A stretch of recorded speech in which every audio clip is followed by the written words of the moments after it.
Get in, fellas. We're going to therapy. Thanks for joining for Session 4. Shout out Dylan. You heard the first episode coining the term session plus episode equals session. Happy to be joining y'all this week. We're going to cover a lot of ground.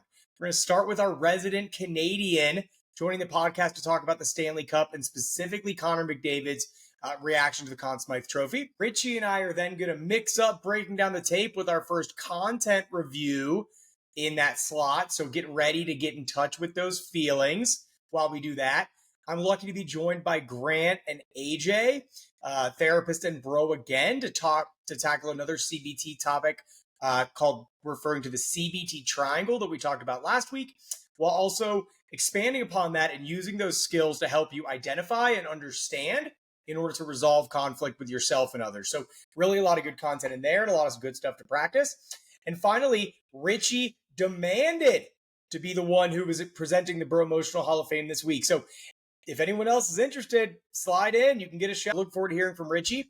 And also just a quick ask of our listeners. If you're this far in and you're joining us for Session 4, I'm humbly asking you to pass the information of the podcast along to one other person you think might like it. We're at the phase now where every one person counts. And we really want to get this stuff out there so people can be using it. So thank you all for your time. Otherwise, I'm stoked for another good week of getting in touch with our feelings and being KGBs. Let's go.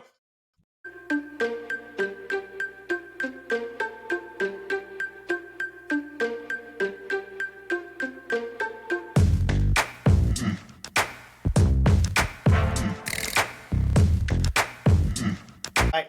So what's up, everybody? Excited to have our resident Canadian join us for the podcast. Me, Michael Slepian, a native of Buffalo, New York, which we all understand is Canadian.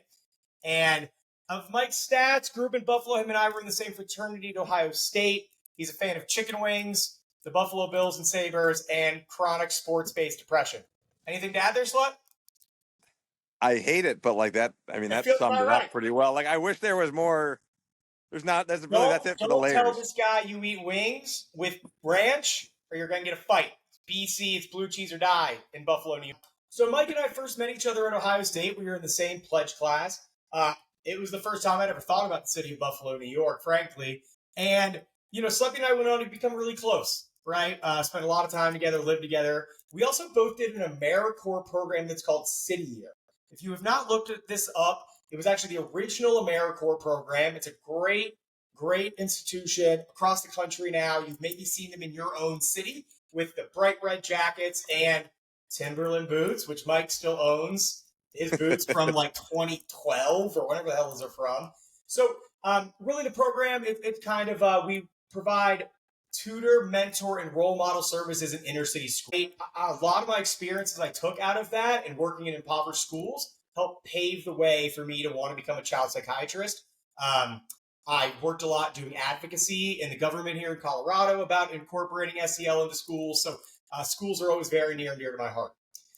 Fitting this month is that it's July. It is Minority Mental Health Awareness Month, right? So, we know what this country has been, and we know how people of color are often ostracized and for cultural reasons are often scared, hesitant to seek mental health treatment in this country. And so just really want to shout that out this month of July. And again, as much as this podcast can be a resource for whoever, we're certainly going to try. So thanks for joining, Mike. We're going to talk hockey, playoff hockey in particular, your favorite thing. I love hockey. Before we dive in, and what I want to talk about is kind of Connor McDavid and that reaction to him not taking the Conn Smythe Trophy. But what'd you think about the Stanley Cup in general? I mean, it's the greatest trophy in all sports. Sure. I mean, it was great. It was great drama. I'm a Sabres fan, which has been a struggle as of late. I like the Oilers. I wanted the Oilers to win. Yeah. I'm a little spiteful. A lot of former Sabres on the Panthers. So when they were down 3-0, I kind of wrote it off. So to see it turn into a 7-game series was awesome. I agree. I liked Bobrovsky because Mike and I were living together in Columbus during the Bobrovsky, Johansson. Love Bob. Who else was on that team? Jack Johnson, Nick Foligno, right? So we loved Bob. But as the momentum picked up, I think everybody was kind of happy to see McDavid on the path to get his first championship. So if you guys don't know, Connor McDavid is potentially the best athlete playing his sport alive. That includes LeBron. That includes Mahomes. He's a god on ice skates. It is crazy to watch. So he was named after his team, the Edmonton Oilers, lost in extremely dramatic fashion. They were down 3-0. A series goes to 1-4 to win. Edmonton had to win 3 straight games to lead to a game 7. They lost that game, so they did not win the championship, but Connor McDavid was still voted as the MVP of the playoffs, which is called the Conn Smythe Trophy. Understandably, Connor McDavid did not leave the locker room to come out onto the ice to accept this trophy because, as any of us, I think, could understand, he wasn't having a good time, right? He received a lot of flack in the media for being immature, ungrateful. I mean, I'd seen so many words, and I think if everybody took a step back, none of us would do that. What do you think, Mike? I don't see a world where any human being, and I can't speak to anyone in their feelings, would want to parade themselves out there after you lose. This isn't losing it in 5 games and the writing was on the wall.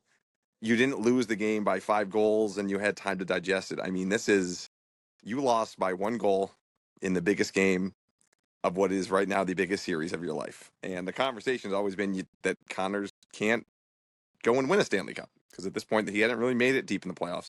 There hadn't been this run.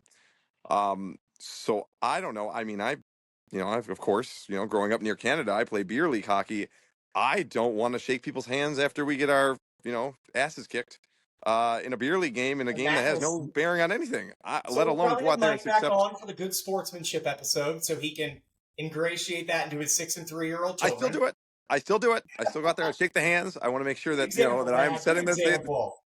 I want to set the example, but on the inside, no. So I don't think it's fair to parade someone out and to make them swallow those feelings on a national stage and say, hey, it's okay not to feel that way.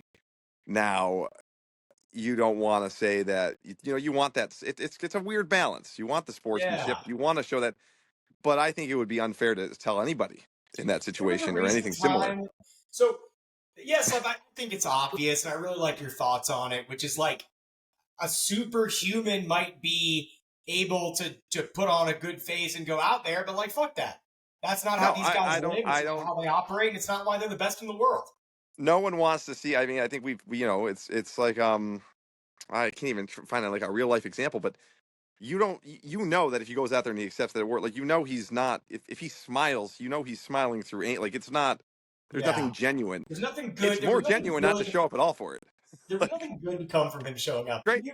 As our first father on the show, what is one piece of wisdom you've learned in your time thus far as a parent? Take deep breaths. Take deep breaths. I always thought that was like I'm just gonna put it out there, and I've always thought that was like the dumbest thing in the world. Like, oh, we're gonna breathe and I'm gonna feel better. But just taking 10 seconds and just taking a breath. A handful of parenting tenets, which is if you can't de-escalate, you need to walk away. Right? Yes. Because if you're in the position where you can't get out of your own way, you're much likely to cause more damage than you are by even a baby, putting them down, walking away, coming back when you're at your best self. And so I think that's great advice, Mike. I agree. I have lots of strong praise for Michael as a father.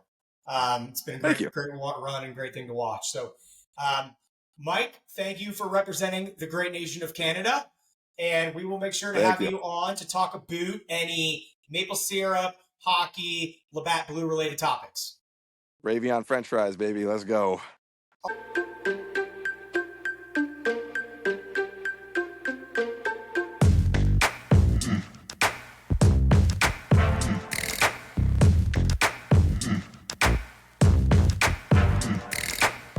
Hey, what's up, y'all? I'm happy to have Richie joining me for a kind of unique version of breaking down the tape. We're going to start doing a lot of content reviews and content recs. So we're really happy this week to be introducing Inside Out 2. We were going to talk about it. fan movie. As both the content rec and review this week in our Breaking Down the Tape segment. So I think everybody would understand Inside Out 2 is still in theaters. So like we can't pull clips from it.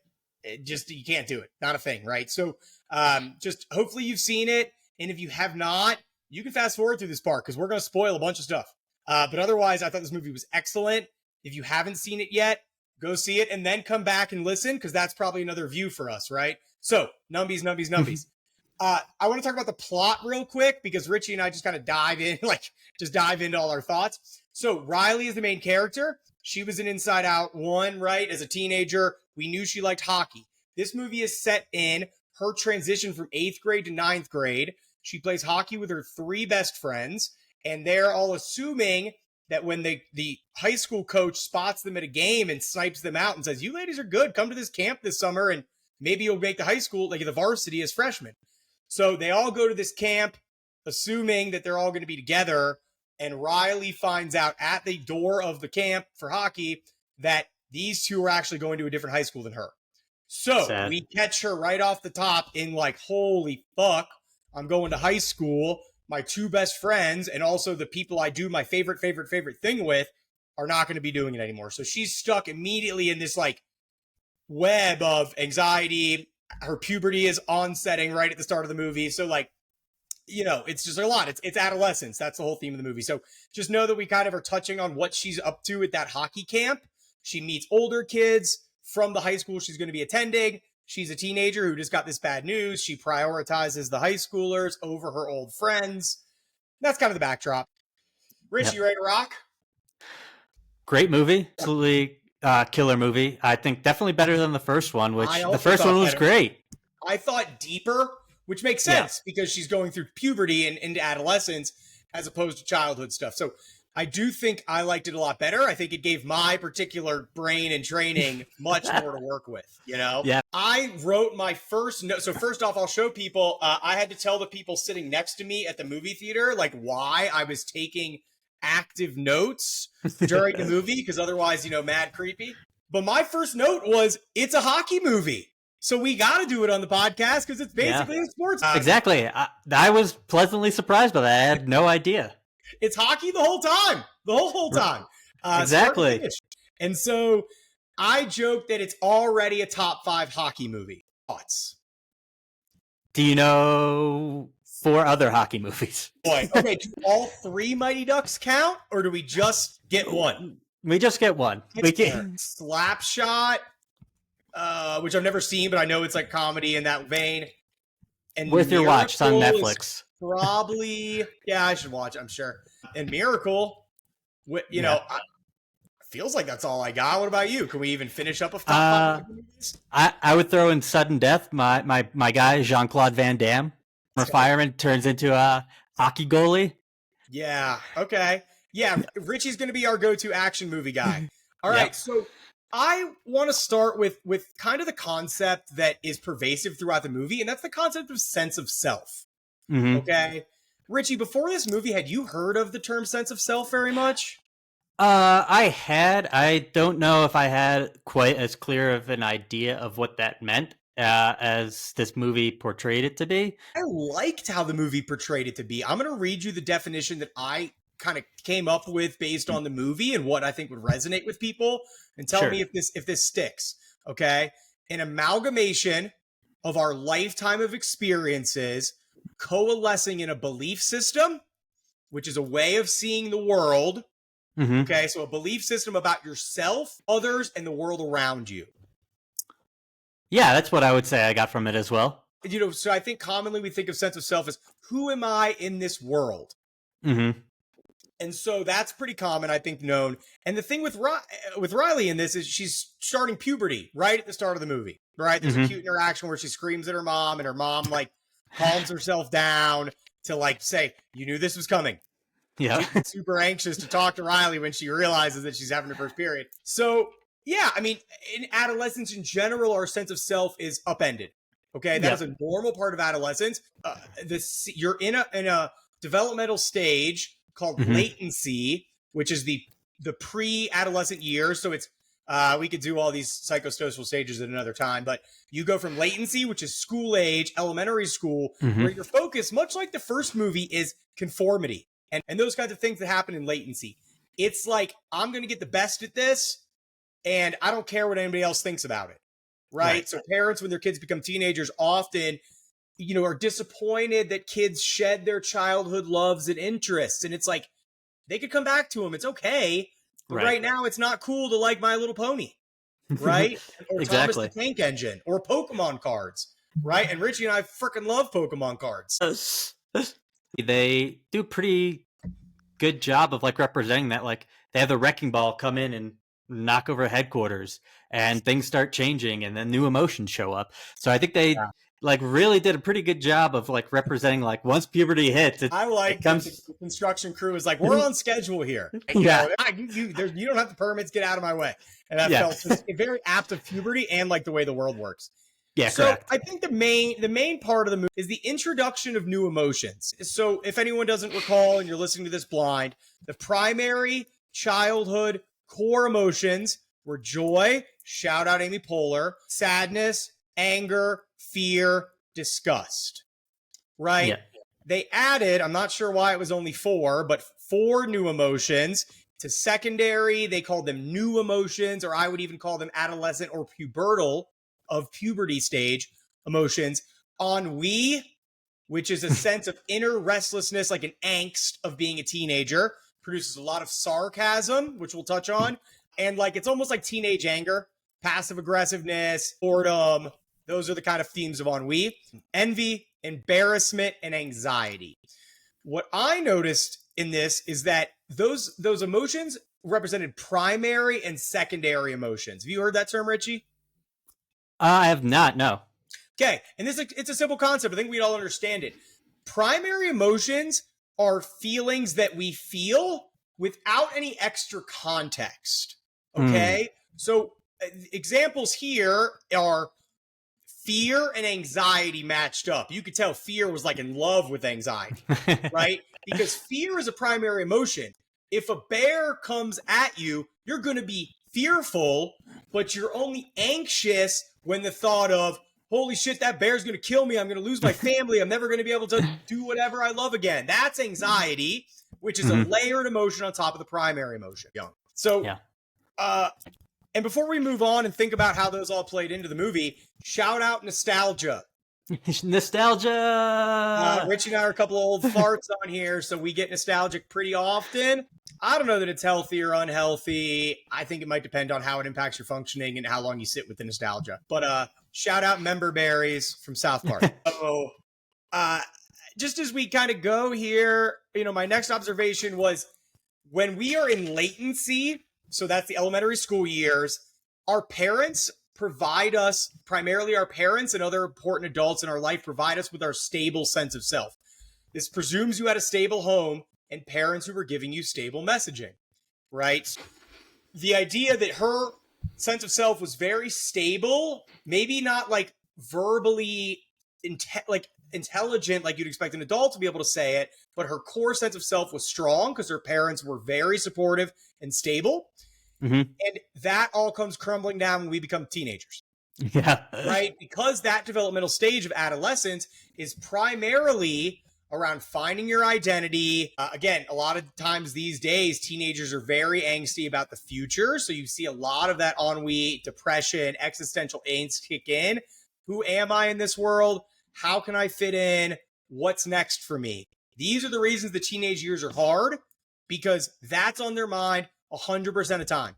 And who can I touch each other's genitals next to each other, right? So those are things. And I would say that knows no gender bounds, that idea. It's wholly occupying, right? And I think parents would often see their teenagers as distracted, which brings us to our next point, the sarcasm, right? So when she does this, like, yeah, I love my boy band, we see in the show that a sarcasm appear within her mind.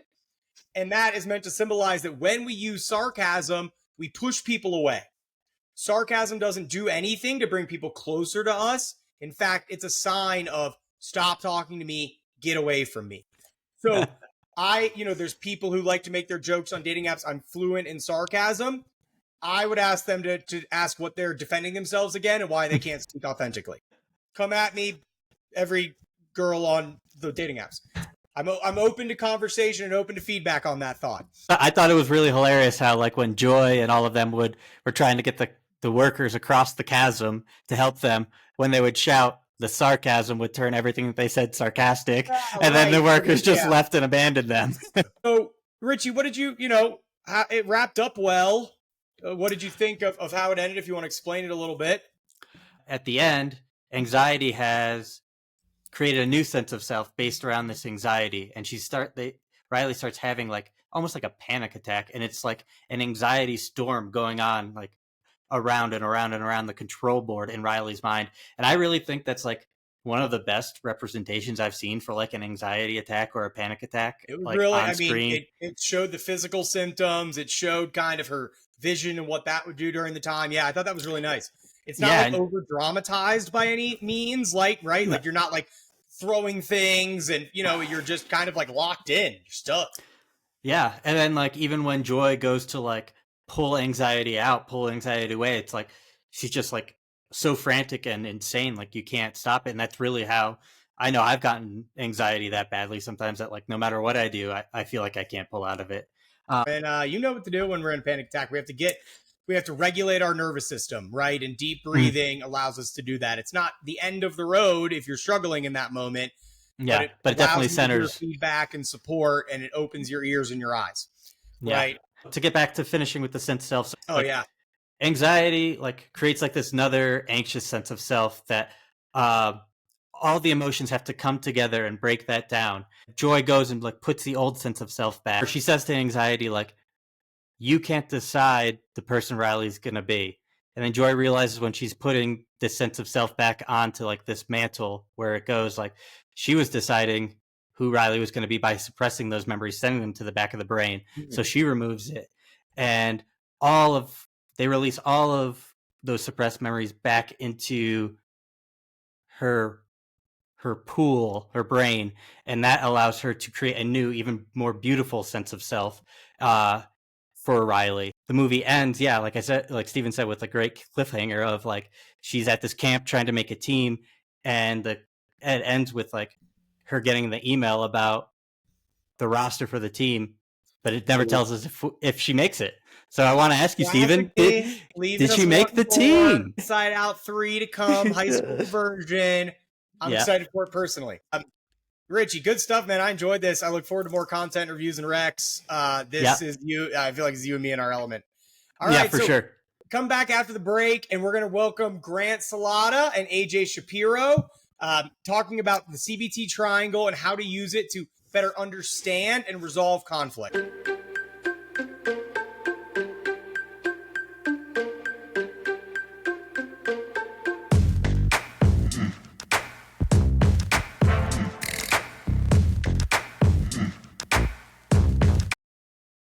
PSA before we dive into the interview with Grant and AJ.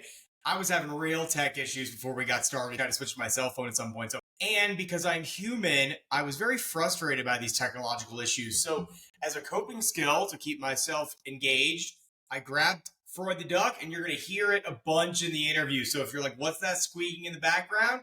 Blame it on your boy. You live, you learn, you do better the next time, all right? Looking forward to hearing what people think about the interview. Really excited to continue expanding on cognitive behavioral therapy themes. And this week, we're touching on the important concept of the CBT triangle. Y'all heard Richie and me refer to that last week. We're going to touch on that in more detail and use that new tool to do what's called a behavioral chain analysis, which you might see as a way of taking an event that happened, a thought, a feeling, or a behavior, and kind of taking it to task, learning more about it, what made sense there, what can we do next? So, like I said, this is a good way to kind of understand and resolve your conflicts, both with other people and internally. So really excited this week to have some support in doing that. Grant Salada is an LCSW and is a licensed clinical social worker who worked at the same company as I did. So my first job out of training is called the Eating Recovery Center. It's a big game here in Denver.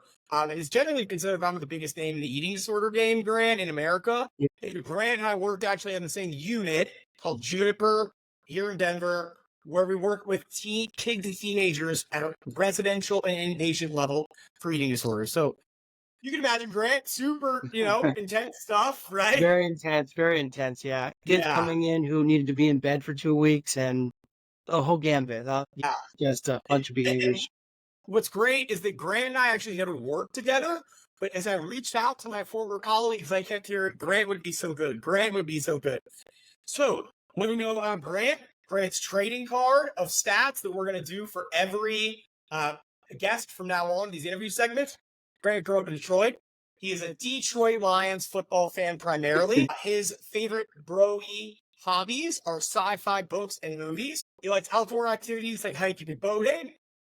Unfortunately, he got his master's degree at the University of Michigan, which is just 2 for 2. I actually didn't know that about Grant. I'm now 0 for 2. And yeah, Grant worked at the university, and he also has a private practice on the side. He'll touch on that a little bit. AJ Shapiro, the handsome mustachioed gentleman, is a good buddy of mine. We met out here in Denver. AJ grew up in Atlanta. He is a UGA Georgia Bulldogs fan primarily.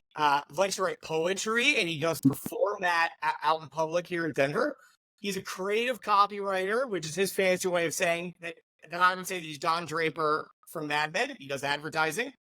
Okay, you said that's the whole reason you got into the game. That's a fair shot. I'm here, baby. Yeah, AJ, we're excited to have you. Why don't we start off with you, AJ? So AJ's filling the bro role this week, as you might imagine. A pretty emotionally attuned bro, but also a bro that's never been to therapy. So AJ, I'd like you to share what's been your experience with mental health, why no therapy to this point in your life, and what do you do to help kind of fill those necessary stress gaps that we all see and we all experience? I don't have a lot of experience with maintenance on my mental health as you've kind of put it in my perspective from listening to this podcast, which is I thought I needed like some seriously devastating moment to go to therapy instead of just some regular old tune-ups that everybody needs all the time, which is what I've gathered from this first 3 listens. So I'm overdue probably. Yeah, I mean, everybody on this podcast, you've heard me say, right? Like, I believe you incorporate these things. It's not our fault, your fault that you don't know how to do them. And the hardest part is to start. Grant, tell us about your experience and what you want to share about your clinical practice, and then, get us thinking about the topic today. What's your experience with CBT, and how do you like to use it in practice? Thank you. And yeah, Grant Salada, I've been in the business for 18 years now. Before years, he was at the Curtini Clinic. And so a lot of eating disorders, but also private practice. CBT, my first career was in science. So CBT kind of flowed from science. And really, it was kind of one of the major things that, like, the first wave of therapy was CBT. I mean, if you think about cognitive behavioral therapy, it's just how we think and why we think what we think. And so it really is important that we kind of like take a look at it. And what I love about it is it's not just something that you just kind of look at yourself. You have to kind of like look at different feelings and thoughts and actions. CBT comes from Aaron Beck, developed it in the 60s, and it's been a mainstay for years. I mean, how many years is that? That's 50, 60 years of CBT. 60 years. And I think what's really cool, CBT is exactly the remedy for what people have told me are the reason they don't want to go to therapy. CBT it's manualized in many senses. And I think what people worry about is I'm going to get in a therapy chair on day 1, and I'm going to have to tell you, you're going to ask me why I feel how I feel. And people either don't want to talk about that right away, or they don't want to touch it at all. At no point, you'll see this, AJ, when we go through today's lesson, we don't really ask you why. We ask you what your best sense is of why you're feeling or doing what you're doing. But I'm not asking you to talk about that. I'm not asking you to reveal like the deep reasons that you feel these things that can come in CBT, but it's not where we start, right, Grant? Yep. Yeah, I agree 100%, Stephen. Yeah, it's that not going back into Freudian psychoanalysis. It's more about, present day and how you kind of work your day. What's your world's about? What does your world look like? Yeah. How do you react to it? Job and relationships, right? We're really just getting down to business. AJ was pretty explicit last night. I don't want my first time in therapy to be on the air. So, AJ, we'll see how it shakes out. But AJ, you flash your balloons, honey. I don't think we can let this interview go with just you repping your team.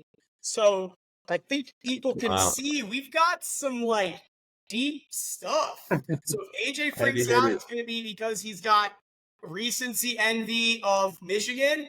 And if he freaks out on me, it's going to be because of Justin Fields and his future starting on Steelers. To introduce our topic today, so Grant, why don't you let us know, you gave a little CBT history there, but how you use CBT in your practice or how you want us to start as we introduce this concept to AJ. Okay. You can start at a couple places. Where I like to start is just kind of getting to know the person. And, if we're talking about sessions, getting to know them and just kind of settling down in the trust factor.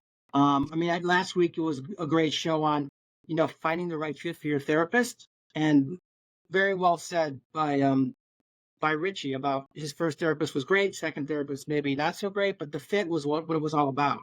Who can I kind of sit in a room with and actually share things with? And so there's where you start. And CBT wise, what I usually look for is, reasons why they're here and what do they understand about themselves. So, how they think about the world, why you're sitting there, and, get to the bottom line of what do you want from therapy, and what are you feeling is challenging in your life right now. So I usually try to set it up where the person kind of guides what they want and also is teaching them how to ask questions. What are some things that you think of as CBT is helpful for? I think a lot of the guys I've worked with, it's been about relationships that have not gone very far, or relationships that are kind of struggling, connecting with other people, either kind of a bromance or just a relationship or something where they've come to a point where things are feeling stuck and they're not sure where to go with it. There's sort of this, I'm not sure. They'll say, I don't know what's going on, but I cannot keep my feet on the ground with my relationships. And usually that's probably 60 to 70%. Yeah, and we think about what we've already learned, guys. If it's a relationship in your marriage issue, this is going to teach you how to better express your emotions. We already did that. Your wife will love it. If you cry, extra bonus point. Grant, could you take us away with introducing the CBT triangle? And AJ certainly will be interested on your thoughts, kind of what you take away from the start of the lesson. All right, I'm going to jump in and share with everybody out there the CBT triangle, the famous CBT triangle that goes back 50, 60 years that's been in action. It's been modified a little bit. If you look at the way it's set up, emotions, thoughts, and behaviors, underneath that is how we think about things in the world. For thoughts, for behaviors, how we do in the world, and for emotions, how we feel about the world. So it's kind of a nice, bigger perspective about how you actually fit into the world and how you kind of react to the world. And so a lot of what I do with people, guys who are stuck, and interestingly enough, stuck is not on the feelings wheel. I know we talked about the feelings wheel last week, and you may have to find other definitions for stuck. However, there's plenty that connect to stuck, right? Complicated emotions, Grant. That makes a lot of sense to me. Yes, it's a layered emotion. It's almost like an accumulation of 5 or 6 emotions. Yep. And so with this triangle, you're going to look at where, as an individually, where do I kind of feel like things are going on for me that I'm kind of confused about? Are my thoughts invasive or intrusive? Or is my behavior weird and people are giving me bad feedback around it? So am I emotionally feeling the wrong thing I should be feeling? So part of it is kind of helping the person define where they feel like there's sort of this glitch in their sort of presentation and how they kind of present to the world. And so looking at this triangle, you'll notice there are these arrows that go in both directions. So you can tell that between emotions and thoughts, you can go back and forth. Similarly, between emotions, behavior and thoughts. So you'll bounce into behavior, then you'll bounce back to the thought, why did I do that? Or why are people reacting to me like that? You might go into emotions and bounce back between thoughts and emotions. As you looked at the triangle, though, AJ, did that seem like anything to you? Concepts you knew or didn't know? Things you might think you use already? Just what came up? It's interesting because it's like putting something in, it's something I'm so unfamiliar with as an idea. So you start to think about your own behaviors and where that applies. Like when somebody says like exercising makes you feel good, and you're like, well, that seems like a phrase a Jim wrote, for an ad. But Yeah. the truth is, no, that's like healthy behaviors that lead to healthy thoughts that lead to healthy feeling. Like that. The way that this is all circular and just even a positive action leads to positive thoughts, leads to positive emotions, if that makes sense. Right, and that's the big thing here is we look to kind of, AJ, you'll see this, and we look to drive wedges into the behaviors, into the feeling and the thought, draw attention to it, so that when you know you're doing it, when you notice you're doing it, you can stop to be like, okay, what did I just do? Why did I do that? What's up with what I just did, and what should I do next? We asked AJ to come up with a topic after learning about this a little bit before to say, like, what was a relatable experience that our listeners and watchers would understand that you'd feel, that you felt some conflict with and you want to be able to dig into a little bit more. Yeah, I mean, I think the most universal thing I could come up with, which was the reemergence post-COVID, the trying to figure out how to be social again after, half a year or more of kind of isolation, being on the couch, having those small social distance bubbles, and then all of a sudden I'm supposed to like go back out to dinner with a group. Yeah, right. I remember I was really anxious. I certainly recognized the severity of COVID and did everything, well and protective for a long time. It was tough, man. It was tough. And we know it's still tough. All these years later, it is still tough for some people, right? We see people who still are wearing masks and seem anxious in the store, all that stuff. So I think we should know that this isn't all in the past for everybody, right? Yeah, and it was a really easy umbrella or like a really easy excuse to get out of things, right? Like my anxiety was on being social, but I would blame it on COVID. I'd be like, it's too many people and too much all at once, and I just I'm comfortable not going, and that was easy excuse to just get out of anything. Easy. Right at the top there, you see behavioral chain analysis. Basically, it means how you reacted. So the prompting event is this COVID. Post-COVID, are we okay to walk out? Are we okay to mingle? Are we still worried about 6 foot distancing from each other? And so the prompting event is the post-COVID, should I or should not? So what do you think, AJ? How are you feeling vulnerable at the situation we're describing? Vulnerable is an interesting term, I think, because I'm trying to process what made me vulnerable. I think I was a combination of anxious about just I was in an antisocial state of sorts, and I was tired. You went from every social interaction was a 30-minute Zoom call to now I'm supposed to go to dinner with somebody for 3 hours.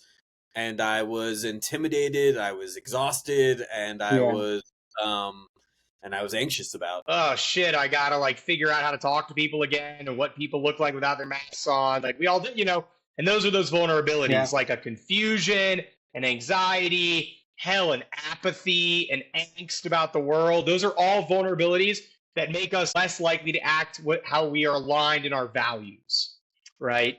Mm-hmm. Perfectly well said. It partly is backing up to values. Is your values are still there. They're just kind of muffled or mucky. And so, AJ, as we go through this this analysis, we drop on down from the vulnerability and the prompting event of COVID to what were you thinking, thoughts, feelings, and going through those bubbles right there.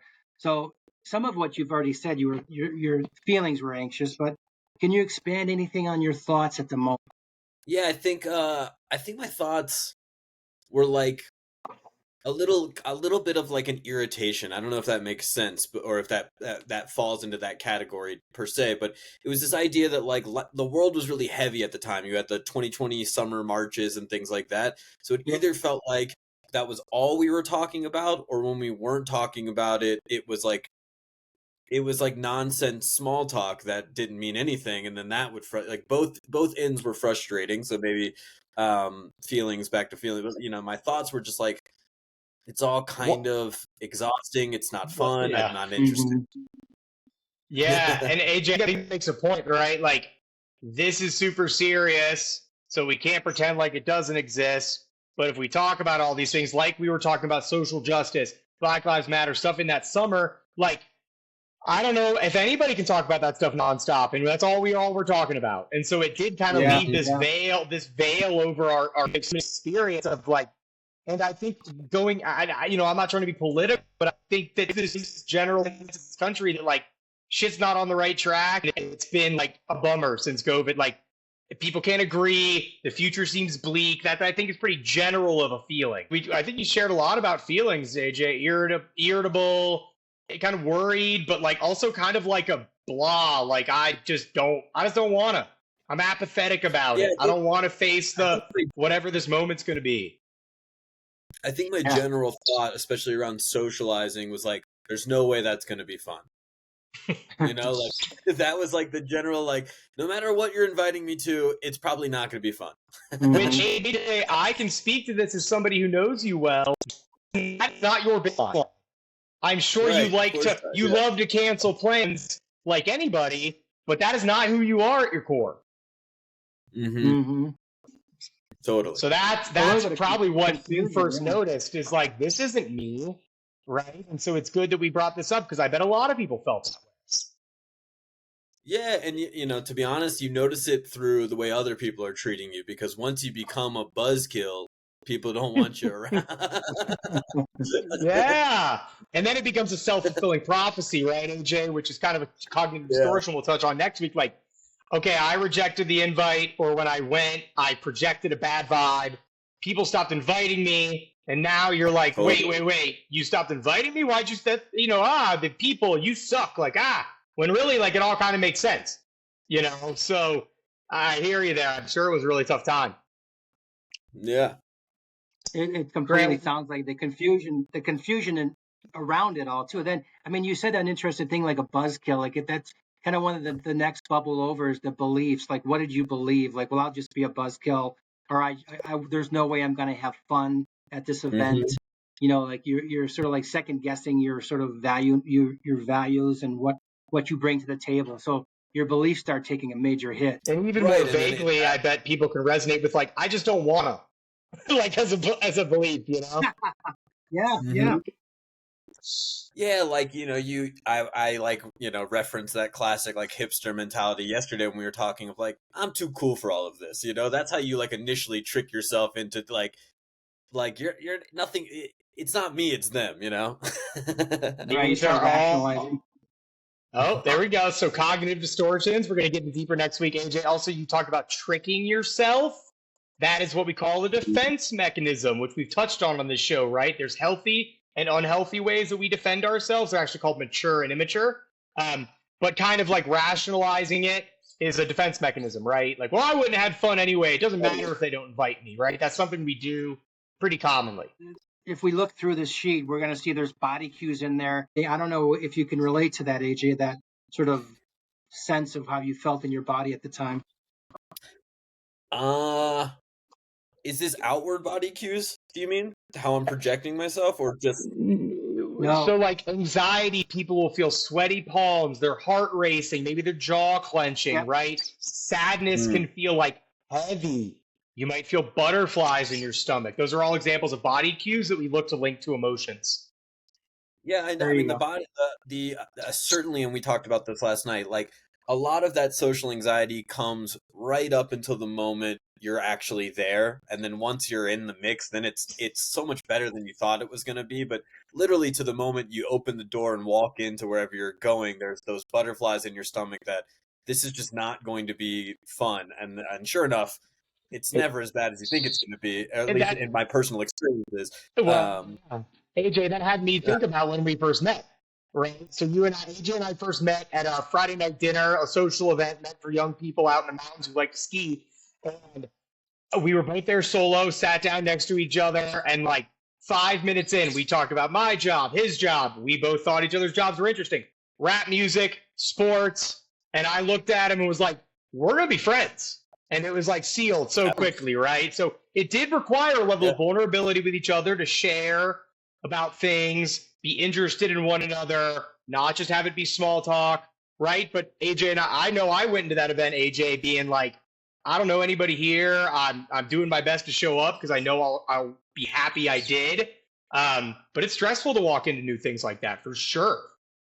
No, I mean, literally, as I'm pulling up to that event, the one friend I know who's supposed to be there is texting me she's going to be 45 minutes late. And my initial thoughts are, am I going to wait in my car for 45 minutes until she gets here?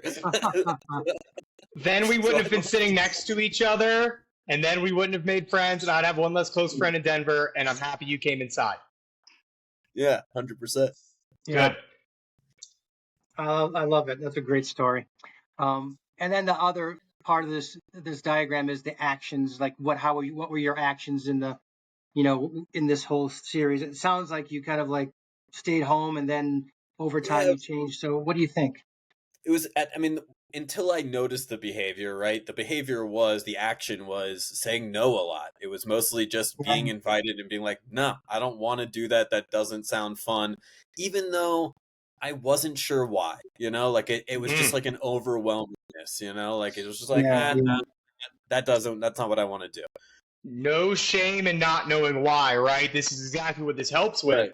And sometimes you need a trained professional to help you understand why, right? Because this ain't easy, and a lot of people don't have the skill set to do this without learning and without help. Yeah, and then you asked like, how did I correct it, or what was kind of the catalyst? Is to be honest, just saying yes, just kind of like I said, it was always the anxiety of getting there, and then once you were there, it was always fine. But it just became a matter of like forcing yourself to show up. Just like a really hard, intentional shift in your mindset and behavior. Doesn't mean you still weren't nervous or that you might not have really wanted to do these things, right? But you put yourself back on the track to be exposed to those social situations, right? Yeah, and it's I think it's in this particular situation and for some of these behaviors that I deal with, it's low stakes, right? Like you got to get yourself there. I had to tell myself it's low stakes. What's going to happen? You're going to socialize, get up. I was just going to say that inner dialogue is really impressive. And I think it's sometimes people miss some steps in that, but it's almost like you're talking to yourself, AJ, about you got to get out there. You got to walk through the door. I mean, like you're almost like encouraging yourself, which, that takes training for some people. Some people are like, I'm just going to stay home and forget about it. Fuck it, so. Well, you're making me blush, and I appreciate it. And then it all drops into behavior. So this kind of if you think about this mentally, it's sort of it happens in a couple milliseconds. All this stuff happens, and then this sheet we're actually kind of slowing down time as we process all this. Like the first few months, 4 months, whatever you said, you stayed home and you just kind of avoided and said no go, forget about it, and then somehow move forward after kind of internal dialoguing. So does that sound fair? What do you think about that sort of the behavior and then that process for you? I think that's right. I mean, it's funny because you showed me this triangle before, and like I said, it was something that I hadn't processed, but like in retrospect, I think it's a lot of doing that inner dialogue. I just didn't have the triangle as the catalyst, but it's a lot of like, why am I feeling slightly left out when I'm not invited? Why am I, or maybe that's a thought, not a feeling, but that's the thought I'm having is I'm being left out. There you go. Yeah, and what what is the behavior that is causing that? And it's me. I'm keeping myself out. I'm saying no, and I'm being a curmudgeon when I'm there, and I'm not living it up, like I should be, and just enjoying the fun of life like I should be. And so it was correcting some of those behaviors, which led to my thoughts and feelings. There you go. Yeah, shooting yourself is actually there's a negative side to shooting yourself. You use the positive side to shooting. Right. Which is why I can jump in there, Grant, with my usual. If anyone's listening, we're going to come back to this a bunch of times next week with cognitive distortions. When I have a patient who says, I should be doing this, I ask them, says who? Right? Because most often when we say should, that voice, especially when it's negative, is coming from a message we received in the past. Right? So that's a quick detour. We'll get more into that next week. But that was a good should, AJ. I wasn't gonna kibosh it. Right. Both the patient and the practitioner here. I'm gonna because this is often the part of this where it's like an aha moment for somebody, right? You're kind of thinking about what are the pros and cons of the behavior, right? So you obviously worked through it. We've heard that from you, but examples that I can give, like if I were in your shoes as I was, right? The positives of this is that you got to avoid feeling bad or feeling anxious. The negative is you had to sit with that misery and you had to miss out on stuff, and then you had to question your own sanity about whether your friends like you. Positively, from a long-term question, there's truly nothing positive about holding on to this long-term. People who struggle with depression, people who struggle with social anxiety, this is kind of their day-to-day life. They have to do these things in their head, and it only drives them down and down. It's very sad. So they think about it as positive because they're never exposed to those negative emotions. Avoidance is a dirty word. Everybody say it with me. You're avoiding that exposure, right? So that's the negative. Although some people might think about it as positive, right? So this is where I would work with my patient and jam a wedge in that to be like, dude, you can't tell me that avoiding that emotion and not socializing is a good thing. But a lot of people will try and sell that to you, right? So you obviously learned quickly, AJ, that the negative long-term is I'm going to keep missing out on stuff. I'm going to miss all my friends. I'm never going to get laid again. I'm never going to have a good meal, right? And you were ready to get back at it, which is awesome. And again, just speaking to our larger crowd, not everybody, it doesn't come to everybody that easily. Yeah, and I don't know if this is the right terminology, but you get to, especially in this behavioral pattern of removing yourself socially, you get to a point where you kind of got to go to your friends and confess that behavior and kind of invite yourself back in, which is a vulnerable thing. Hard thing to do, but you also saw me celebrating, right? It's vulnerable, it's honest, it's sharing, it's expressing all the things we like. Let's take a look. Yep, let's take a look at that. The questions of the worksheet. Uh-oh. The questions. Yep. We need your answers, AJ. Gotcha. What could you have done differently? Ooh, that's tough. Yeah, here's where the rubber meets the road here. You're gonna look at these questions and really kind of think about it. What could you have done differently? Anything you wish you would have? I think, to be honest, I could have been in therapy, because when I think about that, when we talk about the maintenance of therapy, it's identifying things you don't even know are happening. It took me way too long in the process to even realize I was in the process. And I think that is if you're doing weekly maintenance, you're like, how am I feeling this week? Oh yeah, a little removed from my friends. And why is that? Here we go with the triangle, because of my crappy behavior. Well, I am working on sweet talking AJ into the chair, into the office. So you all saw my excitement, because I was going to say, well, AJ, if you've been in therapy, the person you had the relationship with would have called you out on it, right? So that was why I got so excited over here, because I was like, yeah, right? I think the honest truth is, without therapy, you're not acknowledging your feelings on a regular basis. You're kind of just going through motions sometimes until you realize 3 weeks, a month, 3 months into a pattern. That's when you notice a pattern, Yeah. And what I tell people is, go Grant, you're good. Yeah. And it's hard. I mean, again, the way the doldrums we were all in, you weren't taking time to self-reflect. It's survival mode for most of us. And even if you weren't as stressed or depressed as other people who were listening to this probably were, you still were down enough or struggling enough to not be able to really grab it for a few weeks at least, right? Which is kind of startling, sad, eye-opening. What do you think now that you kind of have been able to settle with, damn, it took me too long to catch it and to really sink in? How does that feel now?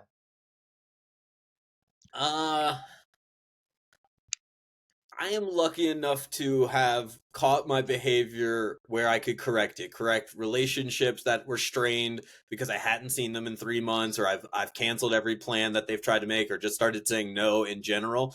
Like, I'm lucky enough that the behavior was corrected in time, that there wasn't like catastrophic damage to certain relationships and things. So I feel very fortunate about that. But I do feel like, you know, that would have been the major consequence had this not corrected in time. It's interesting because a therapist could have helped you with this, and also your close relationships, right? A lot of people ask me, if I have a close husband or wife, if I have a lot of close friends who I can authentically be vulnerable with, do I need to go to therapy?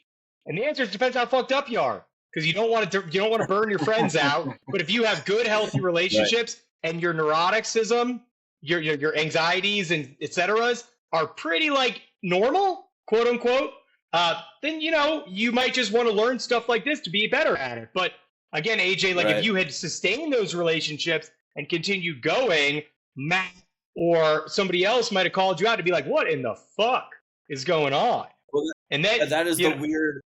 That is the downfall of your problem being antisocial. You know, it's hard. It's hard to lean on your friends when you're being antisocial. Yeah, AJ, like as you saw this for the first time and you were able to walk through the exercise, what's your reflection? What do you? How would you summarize this? How do you plan to put it into action? I've really connected with the triangle. I think that it is a very simple thing to think about: feeling, thinking, doing, right? Like those three things connect to me it makes sense. And it's very simple. It's like, it's very easy to understand I'm not feeling my best, but it's very hard to connect that to a why. And I think that is a really simple, like, well, what else is going on in my life? Help me connect these dots. So I loved that. And I think the other takeaway is just more regular maintenance, guys. Like, you know, finding outlets, therapy as an example, poetry, whatever the outlet is, to have a little conversation with yourself about what's going on this week, this day, you know, before you slip into something. I think a consistent therapeutic relationship. Of course, I'm pushing everybody to go to therapy. So if you're on the fence, because if you're on the fence, you probably need it, right? The people who really feel secure in their close relationships and feel like they have a place to go, and people who are social supports, great. Keep it up. Still keep listening to the podcast, because you're still going to learn stuff. Okay. Just if you're not in the office. Or do what I did and just become friends with doctors. And then I told AJ in the state of Colorado, and he is welcome to pay me for this time, though it would be a conflict of interest. I definitely would not prescribe him any medication. So I think this is cool. It's good. This stuff is, like AJ said, easy. And as an example, AJ, Grant, you can confirm this. I'd probably be doing this type of exercise with somebody for like 4 weeks. I mean, you wouldn't even move past. We might sprinkle in some other concepts that we're going to do the next few weeks. But like, this isn't just to pick it up and put it down. You're going to need to practice. Yeah, this is a language. This is a language you're going to pick up, and you need to get it in your skin and your bones and how to do it. I mean, just pop it in your head and think through it like as fast as almost, you know, like just run through it and like, okay, there it is. I'm like, you're like breaking it down. It's so useful, because you know, people get into habits and they get into beliefs and they just kind of roll with them for too long. So pumping the brakes is always great. And totally. You know, I just want to give myself again as an example, because I love that I kind of straddle the line during these segments. I'm only 6 years into learning this shit, y'all. Like, if you think that I know what I'm talking about and stuff, like, it's not that long. And so we're going to do soon, I'm going to give my 5 book recommendations to jumpstart your journey to being able to understand this stuff the way that I prefer people understand it. AJ got a few of those the other night. You remember any of them, AJ? I got them written down. Future. He's like, yeah, you know, you sent me the links and the pictures. I'll get to, you know. So I'm really stoked. We can do this. The hardest part is just to start. Peace up. A-Town down. We're out. Go dog. All right. Hey, we're coming back to Richie inducting a new Bro Motions Hall of Fame after this. All right. See you soon.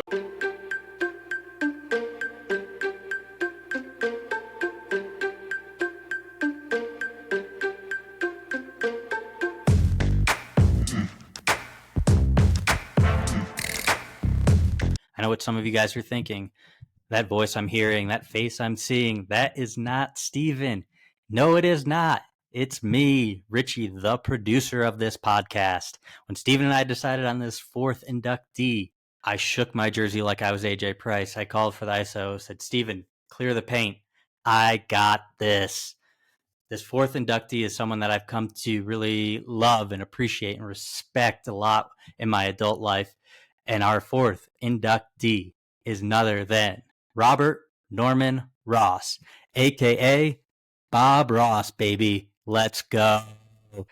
We all know him from the Joy of Painting series that he did on PBS.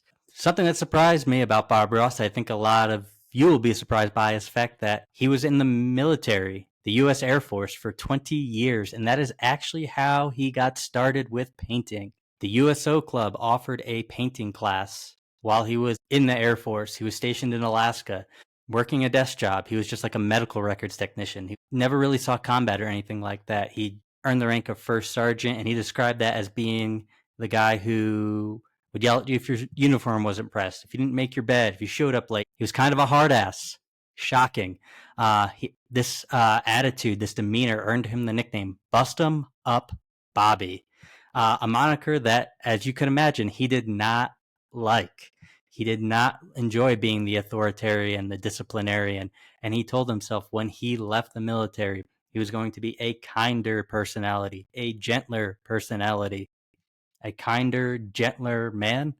How could we not induct this dude into our Hall of Fame? He is talking about what we are talking about. The USO Club, they offered a painting class. Bob took it, fell in love with it, and ended up doing paintings in his free time. And they would decide to try and sell them. So he'd sell a couple during his lunch break. So then what he was making off of those paintings, selling those paintings, he was actually out earning his military salary. So he decided to retire from the U.S. Air Force with the rank of Master Sergeant. So yeah, he went around as a painting tutor with this guy, William Alexander, eventually broke off, did his own thing, and started the Joy of Painting series on PBS in 1983.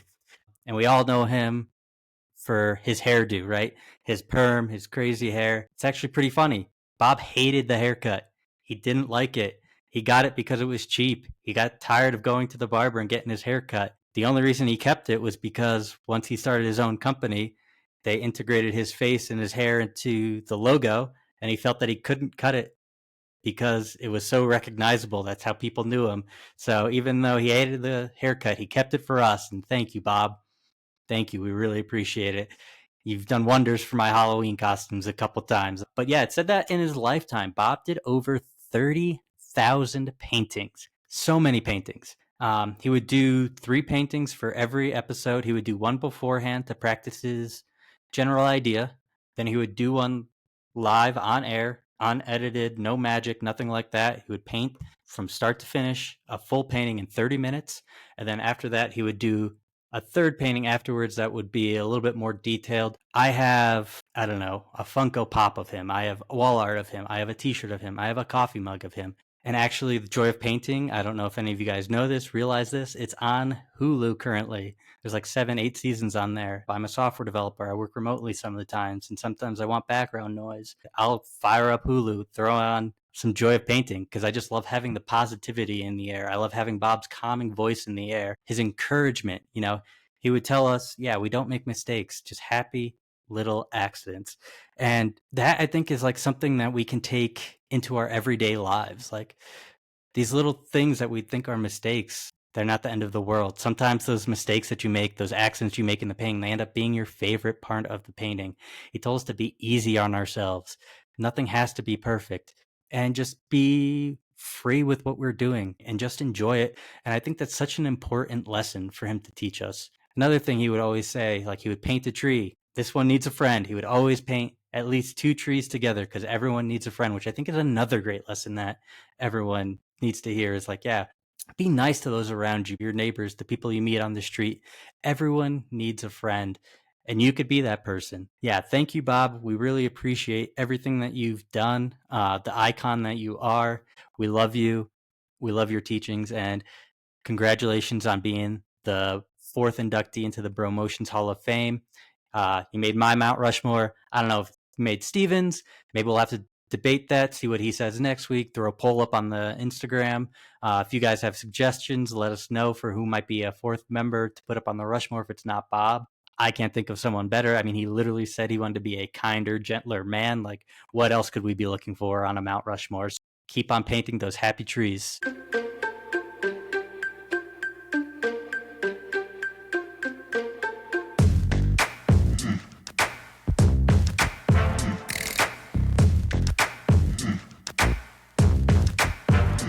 Thanks, Richie, for sharing your passion and pouring your heart out to us about what the man, the myth, the legend, Bob Ross meant to you, and I'm sure meant to many others listening. Going to end our show how we always do, with citing our sources. So I'm going to throw up on the camera here a link that will allow you to get to multiple CBT worksheets reviewing the things we covered today.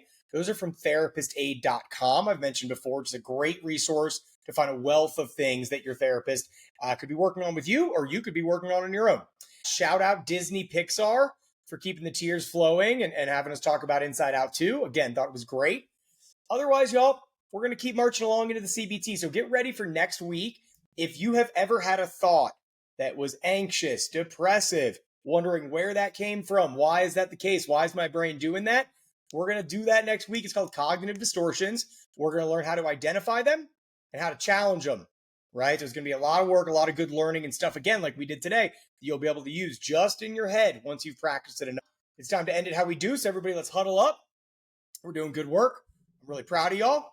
Get your hands in here on 3. Feelings on 3. 1, 2, 3. Feelings. See y'all next week. Happy 4th. Enjoy the holiday.